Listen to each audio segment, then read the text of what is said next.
అందరికీ నమస్కారం. భగవద్గీత 6వ అధ్యాయం ధ్యాన యోగంలో 35వ శ్లోకం. శ్రీ భగవానువాచ అసంశయం మహాబాహో మనో దుర్నిగ్రహం చలం అభ్యాసేన తు కౌంతేయ వైరాగ్యేన చ గృహ్యతే. అర్జున, చంచలమైన ఈ మనసును నిగ్రహించడం చాలా కష్టం. అందులో మాత్రం సందేహం లేదు. కానీ అభ్యాసం చేత, వైరాగ్యం చేత మనసును నిగ్రహించే అవకాశం ఉంది అని కృష్ణ పరమాత్మ చెప్పాడు. ఈ మనసు చాలా బలమైనది, దృఢమైనది. దానిని కట్టడి చేయడం, అదుపు చేయడం కష్టమని అర్జునుడి సందేహం. జంతువులలో దృఢమైనది ఏనుగు. కానీ దానిని మావటి చిన్న అంకుశంతో తన స్వాధీనంలో ఉంచుకుంటాడు. తన ఇష్టం వచ్చినట్టు నడిపిస్తాడు. అలాగే బలమైన, దృఢమైన మనసు కూడా అభ్యాసము, వైరాగ్యము అనే అంకుశములతో స్వాధీనమవుతుంది అని పరమాత్మ చెప్తున్నాడు. వైరాగ్యము అంటే ప్రాపంచిక విషయముల యందు కోరిక, ఆసక్తి లేకుండా ఉండడం.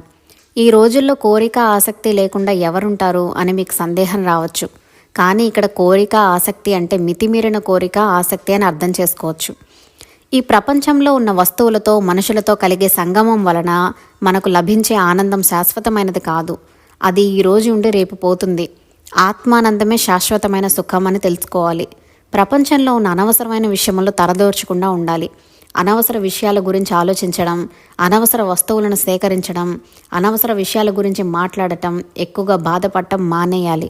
అనవసరమైన విషయాల గురించి ఆలోచించకుండా ఉంటే మనసు బయట ప్రపంచంలో విహరించకుండా నిలకడగా, నిశ్చలంగా ఉంటుంది. దీనికి అభ్యాసం కావాలి. ఏమీ చేయకుండా మనసును కట్టడి చేయాలంటే సాధ్యం కాదు. నిరంతర అభ్యాసం అంటే ప్రతిరోజు అభ్యాసం చేయాలి.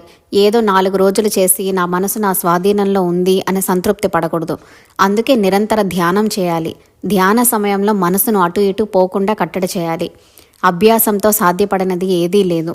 కాబట్టి బాహ్య ప్రపంచంలోని విషయముల మీద అనవసరమైన ఆసక్తిని వదిలిపెట్టి నిరంతర అభ్యాసం చేస్తే మనసు స్వాధీనమవుతుంది అనే విషయాన్ని పరమాత్మ ఇక్కడ స్పష్టం చేశాడు.